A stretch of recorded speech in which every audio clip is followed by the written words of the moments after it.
साथ ही इस वीडियो में अब हम जो मुग़ल साम्राज्य है उसकी चर्चा शुरू करते हैं और इसमें हम बाबर का जो इतिहास है उसके बारे में बात करेंगे। साथ ही एक चीज़ और समझनी है कि अब हमने बाकी सारे सिख धर्म, सिख साम्राज्य, मराठा, साउथ के साम्राज्य सारे कवर कर लिए हैं।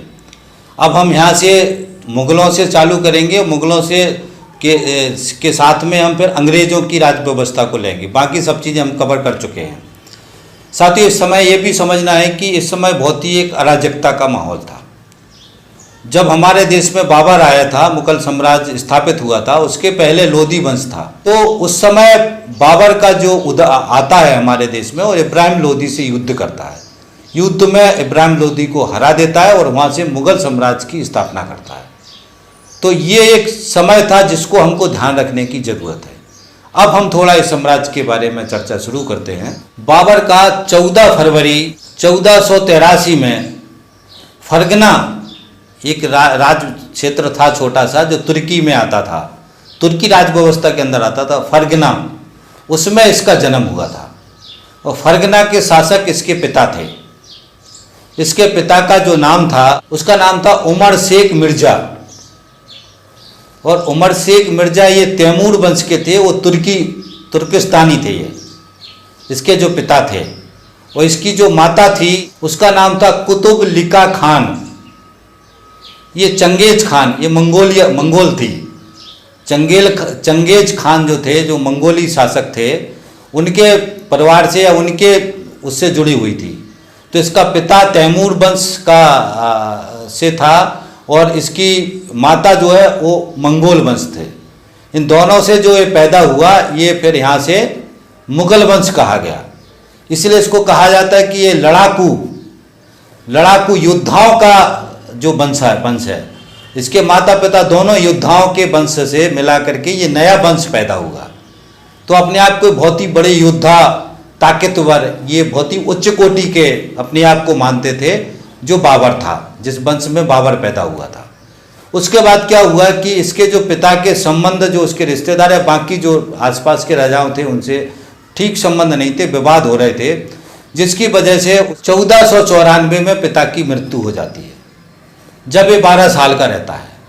और फिर इसको मजबूरी में 12 साल की उम्र में इसको राजा बना देते हैं। किसको? बाबर को। और बाबर का जो असल नाम जहीर उद्दीन मोहम्मद बाबर, जो हमारे देश में बाबर के नाम से प्रसिद्ध हो गए। 12 साल की उम्र में इसको राजा बना दिया। और इसकी जो बचपन से आदत थी, 12 साल की उम्र में भी समरकंद, एक जो राजधानी थी तुर्की की, वहाँ एक राज था, समरकंद पे इसने आक्रमण किया। उतनी कम उम्र में आक्रमण शुरू कर दिए और समरकंद को जीत नहीं पाया, असफल रहा। उसके बाद से फिर 1497 में फिर समरकंद पे आक्रमण किया तो उसको जीत लिया। मगर जीतने के बाद वहाँ के जो जनता थी और जो शासक थे उसकी वजह से वहाँ रुक नहीं पाया। 8 दिन में फिर वापस आना पड़ा इसको। उसके बाद से 1501 में इसने फिर आक्रमण किया समरकंद पे, तो फिर उसको जीत लिया। और उस समय वो लगभग 8 महीने तक वहाँ रह पाया राजा बन के। 8 महीने बाद उसको फिर वहाँ की जनता ने, वहाँ के लोगों ने उसको भगने पे मजबूर कर दिया। तो वहाँ से फिर वापस आ गया। ये बार बार हमले कर रहा था अपने विस्तार के लिए। इसके बचपन से ही इसके दिमाग में ये फितरत थी। तो उसके बाद से उसको ये लगा कि इसके जहाँ इसका शासन था वो एक तरफ ये था और दूसरी तरफ ये अफगानिस्तान और ये काबुल और ये वाला क्षेत्र था। तो इसको लगा कि अब इस बार इस तरफ ट्राई करके देखते हैं। उस तरफ तो सफल हो नहीं पा रहा है, उसने पर इस तरफ हमले की योजना बनाई, भारत देश की तरफ। तो 1519 में उसने पहला आक्रमण किया भारत की तरफ, क्योंकि उसकी सीमा भारत की सीमा से लगी हुई थी। तो उस तरफ नहीं कर पाया तो इस तरफ उसने शुरू किया। इस तरफ 1519 में पहला आक्रमण किया और उसने बाजौर और भेरा को जीत लिया 1519 में। तो उसको ये लगा कि उस तरफ से ज़्यादा आसान इस तरफ है जीतना। और इस तरफ जो भारत की जो व्यवस्था थी, इस समय जो देश टुकड़ों में बटा हुआ था, आपसी में लड़ रहे थे, इसकी जानकारी उसको थी। तो उसको लगा कि इस तरफ मेरे को विस्तार करना आसान होगा। तो उसने 1519 में जीता। पर 1519 में भी दूसरा आक्रमण किया पेशावर पे और उसको जीता। उसके बाद वो वापस चला गया। वहाँ से पहले आक्रमण के बाद भी वापस चला गया था, पेशावर जीत के भी वो वापस चला गया। 1524 तक उसने पंजाब के जो अधिकांश हिस्सा था उसको जीत लिया था। यहाँ फिर वही समझना है जो मैं बार बार कह रहा हूँ कि हमारे देश के अंदर कहीं पर भी ये एकता नहीं थी। जो इस्लामिक शासक थे वो भी आपस में लड़ रहे थे, और इस समय तो दिल्ली में इस्लामिक शासक थे, तो उनको इतना ज़्यादा जो पहले ब्राह्मणवादी दर्शन या हिंदू राजा थे, राजा सब, तो वो तो उनकी तो हिम्मत ही नहीं थी कि इनको रोक पाएँ। तो इसके लिए रास्ता सुगम हो गया। साथ में क्या हुआ कि यहाँ के जो लोग थे दिल्ली में भी इब्राहिम लोदी की या लोदी वंश की शासन व्यवस्था कमज़ोर हो गई थी, तो एकदम से विद्रोह हो रहे थे। तो दिल्ली के जो शासक थे उनने भी ये कहा कि इस्लामिक शासक दिल्ली में रहे, उसके लिए एक दमदार आदमी चाहिए, जिसके लिए, और जो इब्राहिम लोदी के चाचा थे उनका नाम था आलम खां, उसने आमंत्रण दिया। उसके अलावा पंजाब क्षेत्र का एक सूबेदार था जिसका नाम था दौलत खां, उसने भी उसको आमंत्रण दिया कि तुम यहाँ पे आओ। अलावा जो राणा सांगा था जो राजपूत शासक था, उसने भी उसको आमंत्रण दिया। तो इनको लगा कि हमला करेगा दिल्ली पे, अपना शासन व्यवस्था बनाएगा, लूटेगा बांटेगा, और उसके बाद से वापस चला जाएगा। तो इस कारण से इन्हें भी उसको बोल दिया कि आजा, मगर आने के बाद फिर वो यहाँ से गया नहीं, उसने यहाँ पे अपनी शासन व्यवस्था जमा। पांचवा जो आक्रमण था उसका पानीपत का युद्ध, जो 21 अप्रैल 1526 को लड़ा गया इब्राहिम लोदी और बाबर के बीच में, और इसमें बाबर की जीत हुई। और ये समझना है साथियों, बहुत ही महत्वपूर्ण, इस युद्ध में क्या हुआ। इस युद्ध में बाबर की सेना जो है 12,000 के आसपास थी, और जो इब्राहिम लोदी की सेना वो 1 लाख से ऊपर थी।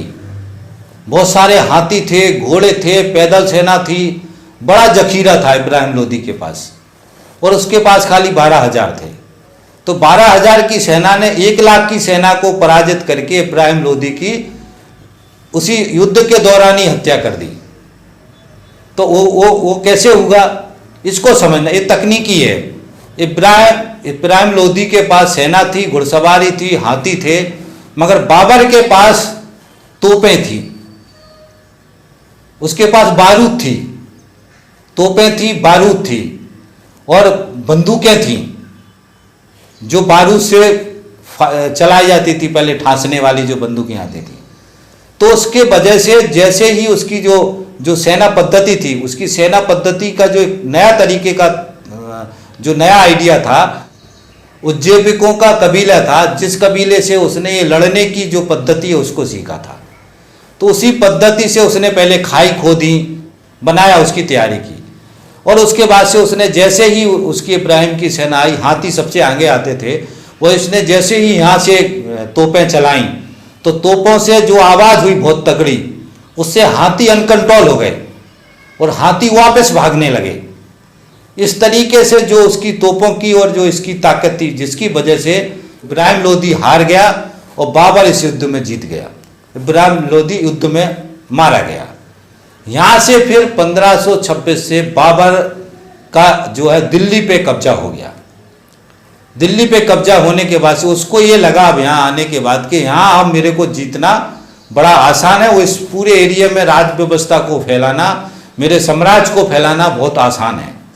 इसलिए फिर उसने हमारे देश के अंदर जो है दिल्ली सल्तनत पे कब्जा करने के बाद उसने बाकी जगह भी फैलाने का कोशिश किया। 1526 में बादशाह बना, बादशाह की उपाधि धारण की और दिल्ली सल्तनत का इसका राजा बना। फिर उसने 1527 में खानवा का युद्ध हुआ। खानवा का युद्ध किसके साथ हुआ था? राणा सांगा जो राजपूत शासक था और बाबर के बीच हुआ था। और उसने राणा सांगा की भी बहुत ही मजबूत सेना थी, बड़ी सेना थी। राणा सांगा, इसकी बाबर की उस समय छोटी सेना थी। उसके बाद भी इस लड़ाई में खानवा का जो युद्ध हुआ, राणा सांगा की सेना को बाबर की सेना ने हराया और उसने फिर इस पूरे क्षेत्र पे भी अपना राज्य का कब्जा किया। उसने क्या किया बाबर ने कि अपनी सेना का मनोबल बढ़ाया। और यहाँ कुछ लेखक ये लिखते हैं कि उसने क्या किया था कि जो इस्लामिक जो मुस्लिम धर्म था, इस्लाम धर्म था, उसके ऊपर से इस्लाम धर्म का उनको समझाया, उनको कहा है कि हमको धर्म के लिए जिहाद करनी है, हमको धर्म के लिए लड़ना है, हमें अपने धर्म का साम्राज्य कायम करना है।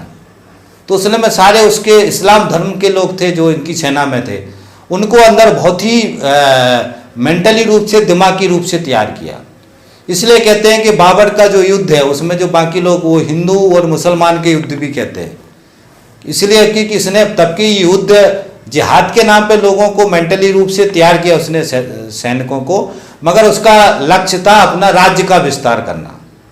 उसका लक्ष्य कोई हिंदू धर्म को लड़ना, हिंदू धर्म को खत्म करना नहीं था, हिंदू धर्म का शासन व्यवस्था खत्म करना था। तो उसके लिए टूल था एक कि उसने उसको धर्म के विपरीत, धर्म के विरुद्ध में लोगों को तैयार किया कि इसको हमको जिहाद करनी है, हमको धर्म के लिए। और बहुत ही ताकतवर तरीके से खानवा का युद्ध लड़ा, उसको हरा दिया। हराने के बाद से वहाँ पे पूरे उस क्षेत्र में जहाँ राणा सांगा का राज्य था वहाँ पे उसका बाबर का शासन व्यवस्था कायम हो गया। और इस युद्ध में इसको के बाद काजी की उपाधि इसने धारण की। और ये क्या करते थे, बाबर ने उस युद्ध में भी किया था। बाबर बहुत ही बर्बर थे ये शासक, मंगोल और ये जो थे बहुत ही बर्बर थे। इन्होंने ये क्या करते थे, युद्ध के बाद जो उसकी जो विरोधी के जो सेना है उसके बड़े संख्या में सर काटते थे, और सर काटने के बाद एक ढेर लगाते थे। इब्राहिम लोदी के युद्ध के समय भी इन्होंने किया था, बड़ी संख्या में पूरा पहाड़ जैसा बना दिया, हजारों सर जो है काट के एक जगह इकट्ठा कर दिए, जिससे मैसेज देते थे कि अब उनके खिलाफ कोई युद्ध ना लड़े, युद्ध करने से डरे। इसी तरीके से जो यहाँ पे राजपूतों के का जो युद्ध हुआ उसके बाद से जो राजपूतों की तरफ से लड़ रहे थे बड़ी संख्या में इन्होंने उनके सर काटे। सर काट के ये पूरा ढेर सा बनाया और ये कहा कि हमसे जो भी विद्रोह करेगा उसका ये हाल होगा। तो उसके बाद से इसको काजी की उपाधि मिली। काजी का अर्थ होता है कि काफरों से युद्ध करना। इस तरीके का एक माहौल इन्होंने इस्लाम के धर्म के नाम पे बनाया। उसके बाद से तीसरा युद्ध हुआ जो 1528 में हुआ। 1526, 1527, 1528 निरंतर युद्ध कर रहा था बाबर। 1528 में चंदेरी का युद्ध हुआ। चंदेरी का जो युद्ध हुआ वो बुंदेलखंड और जो मालवा का बीच का था। अभी हमें कहते हैं गुना और अशोकनगर, अभी वर्तमान में मध्य प्रदेश का जो हिस्सा, इस हिस्से में एक शासन व्यवस्था थी जिसको उसने कहा बाबर ने कि आप सरेंडर करो। तो उन्होंने सरेंडर नहीं किया, उन्हें वो युद्ध हुआ। वहाँ का राजा था मेदिनी राय। तो मेदिनी राय ने सरेंडर करना स्वीकार नहीं किया, उसने कहा हम युद्ध लड़ेंगे। तो मेदिनी राय के साथ जो है युद्ध हुआ बाबर का। फाइनली बाबर की सेना जिसमें तोपें थी, मजबूत सेना थी, उस सेना ने मेदिनी राय को हरा दिया और इस क्षेत्र पे भी उसका कब्जा हो गया।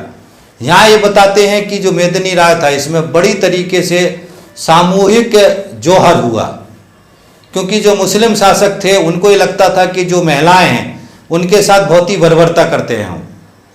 इसलिए जो खासतौर से जो हिंदू शासक थे उनकी रानियां थी, जो महिलाएं थी, वो जौहर करती थी। यानी जैसे ही वो उनके पति हारते थे तो बड़ी संख्या में वो आत्मदाह करती थी। तो एक कुंड बनाते थे, अग्नि कुंड, और उसमें सारी कूद करके अपनी जान खत्म कर देती थी। तो ये इस वाले जो युद्ध के बाद बड़ी संख्या में यहाँ की जो महिलाओं ने सामूहिक तौर से जौहर किया था। ये भी कई लेखक लिखते हैं, बहुत ही ये ऐतिहासिक है और ये बहुत ही दुखद है कि किस तरीके की अराजकता की स्थिति ये राजा की राज्य व्यवस्था में हमारे देश में रही। ये जौहर प्रथा खाली मुस्लिम शासकों के समय नहीं रही, पहले भी थी, मगर मुस्लिम शासकों के समय में ज़्यादा रूप से थी, जिसमें जो हिंदू शासक थे उनको डर होता था कि ये महिलाओं के साथ अत्याचार करेंगे। और हमारे पास सती प्रथा का कॉन्सेप्ट पहले से था, उस कारण से ये जौहर प्रथा भी बड़ी, जो मुख्य राजा की रानियां होती थी वो जौहर करती थी। तो ये भी एक ऐतिहासिक तथ्य है जिसको हमको ध्यान रखने की जरूरत है। बहुत ही दुखद तथ्य थे जो हमारे देश में इस समय चल रहा था। उसके बाद से 1529 में घाघरा का युद्ध हुआ। ये घाघरा का युद्ध किसके साथ हुआ था? जो इब्राहिम लोदी का एक भाई था, जिसका राज्य बिहार वाला जो क्षेत्र था इसमें राज्य चला रहा था, जिसका नाम था अफगान लोदी। तो फाइनली उसके साथ युद्ध हुआ। उसके साथ युद्ध होने के बाद उसको भी इसने बाबर ने पराजित किया और वो पूरे क्षेत्र पे बाबर का शासन व्यवस्था हो गया। तो ये 4 महत्वपूर्ण युद्ध हैं जो बाबर ने लड़े। इस 4 युद्धों के बाद भारत देश का बड़ा हिस्सा बाबर के कब्जे में हो गया, मुगल साम्राज्य जो है स्थापित हो गया। इसी के साथ साथ एक ऐतिहासिक तथ्य है कि 1527 और 28 में एक इसका सेनापति था जिसका नाम था मीर बाकी। 1527-28 का एक ऐतिहासिक जानकारी है ये। इसका एक सेनापति था मीर बाकी। मीर बाकी ने क्या किया था कि जो ये हमारी बाबरी मस्जिद है ये बाबरी मस्जिद को मीर वाकी ने बनवाया था 1527-28 में। और इस मस्जिद को बनाने के बाद से इसका नाम रखा था बाबरी मस्जिद। और उसके बाद से इस मस्जिद में बहुत सारी एक्टिविटी हुई और उसके बाद 1530 में बाबर की मृत्यु हो गई। 1530 में बाबर की मृत्यु हो गई। बाबर का जो इतिहास, उसके साथ ये इतिहास जुड़ा हुआ है, इसको हमको साथ ही थोड़ा ध्यान रखने की आवश्यकता है। और साथ में ये थोड़ा सा, क्योंकि बाबरी मस्जिद का इसका ऐतिहासिक जानकारी बात है, तो मैं इसमें थोड़ा सा कुछ कहना चाहता हूँ, जोड़ देता हूँ इसी में। क्योंकि साथियों, अभी जो जिस तरीके से देश का माहौल है, उस माहौल में जिस तरीके से एक राजनीति चल रही है, ये राजनीति जो बीजेपी आरएसएस का जो पॉलिटिक्स है हिंदू मुसलमान वाला, उनके लिए एक टूल मिला था ये, जिस टूल को इन्होंने बहुत अच्छी तरीके से इस्तेमाल किया। और फाइनली ये पूरी लड़ाई में 1990 से लेकर के जो भारतीय जनता पार्टी आरएसएस को पूरे देश में खड़ा होने का मौका दिया, वो राम मंदिर का आंदोलन है, राम मंदिर का, बाबरी मस्जिद का आंदोलन है। तो इस आंदोलन के हिंदू मुसलमान का जो वर्गीकरण है, वो इस बाबरी मस्जिद की जो संघर्ष है, उसी के माध्यम से ये देश के अंदर पैदा कर पाए हिंदू मुसलमान की नफरत की भावना, हिंदू मुसलमान का पार्टीशन, जो आडवाणी ने जो रथ यात्रा निकाली थी, उसके बाद से फिर मस्जिद को गिराया गया, उसके बाद से फिर निरंतर वहाँ से फिर इनका राजनीतिक वजूद शुरू हुआ। और ये इसी लड़ाई का देन है कि इन्होंने राम मंदिर के नाम पे पता नहीं कितनी सरकारें बनाई, कितनी सरकारें बनी इनकी, और राम मंदिर के नाम पे ही ये यहाँ तक आए। और फाइनली हमको एक बात ये भी समझना है, आज राम मंदिर बन रहा है, ये बड़ी अच्छी बात है, क्योंकि एक बड़ा विवाद निपट गया। और इसका कारण हमको समझना है कि ये विवाद हमारे देश की संविधान की कानूनी प्रक्रिया के तहत निपटा, ये भी समझना है। इन्होंने राजनीति की, उसको राजनीति करके अपनी राजसत्ता कायम की, राम मंदिर के नाम पे, राम के नाम से उसका राजनीतिकरण किया। मगर फाइनली देना कि हर चुनाव में कहते थे राम मंदिर बनाएंगे, हर चुनाव में कहते थे राम मंदिर बनाएंगे, मगर राम मंदिर उस समय नहीं बन सकता था, इनको भी पता था। मगर लोगों की भावनाओं को खुरेद करके वोट लेकर के राजनीति ये कर रहे थे। फाइनली जो हमारे देश का संविधान है, उस सीक्वेंस के बाद से हाई कोर्ट के बाद सुप्रीम कोर्ट के बाद पिटीशन, उसका जो निर्णय आया, निर्णय जैसा भी आया उसको देश की जनता को स्वीकार करना चाहिए, स्वीकार किया। और फाइनली ये है कि राम मंदिर का निर्माण हो रहा है। तो बड़ी खुशी की बात है कि निर्माण हो जाए, ताकि हमारे एक जो हिंदू धर्म की एक आस्था का सवाल बन गया था, ये आस्था का सवाल जो है एक लोगों का हो जाएगा। मगर ये दूसरा जो इसका पक्ष है, उसको देखना कि ये हिंदू मुसलमान की राजनीति का ध्रुवीकरण का एक टूल रहा। अब आगे क्या टूल होता है पता नहीं, क्योंकि अभी आरएसएस के जो लोग हैं, विश्व हिंदू परिषद के लोग हैं, उन्होंने मथुरा का, काशी का, और भी इस समय ऐसे हैं जहाँ धार्मिक स्थल पास में बने हुए हैं, मस्जिद और मंदिर, उनका विवाद कराने का घोषणा कर दिया है। मंदिर खत्म होते ही ये मथुरा और काशी शुरू होने वाले हैं। तो अब ये किस करवट जाएगा ये तो समय बताएगा, मगर ये एक ऐतिहासिक तथ्य है, जानकारी है, जिसको हमको समझना है, जिस पर पॉलिटिक्स हुई, राजनीति हुई। 1990 1500 में बनी थी, 1500 से लेकर के इतने समय तक इस बाबरी मस्जिद का कोई विवाद उठा नहीं। मगर उसके बाद से जिस तरीके से आज़ादी के बाद ये शुरू हुआ, और उसके बाद से फिर इसका राजनीतिकरण हुआ, ये सब हमारे सामने है। तो साथियों, ये इसका तथ्य जिसके साथ में मैंने जोड़ के आपको बताए। और अब साथियों, हम इस वीडियो को यहीं ख़त्म करते हैं। इसके बाद से फिर हम अगला जो शासक हुआ उसकी व्यवस्था आपको बताएंगे। तो साथियों, आपको यहाँ तक वीडियो सुना आपने, धन्यवाद आपको। और आपसे हमारा अपील है, निवेदन ये है कि आपने यदि हमारा चैनल सब्सक्राइब नहीं किया तो उसको सब्सक्राइब कर लें, और साथ में यदि आपने हमारा ये वीडियो शेयर करवाने में सहयोग करें। जो हमारी ये दर्शन की सीरीज है, बहुत ही महत्वपूर्ण जानकारी है, इसके सारे वीडियो सुने। प्ले लिस्ट में जाके हमने बहुत सारे अलग अलग मुद्दों पे वीडियो बनाए हैं, उनको जाके सुने। तो ऐसी अपील के साथ मैं अपनी बात खत्म करता हूँ। थैंक यू साथी, धन्यवाद, थैंक्स, मिलते हैं अगले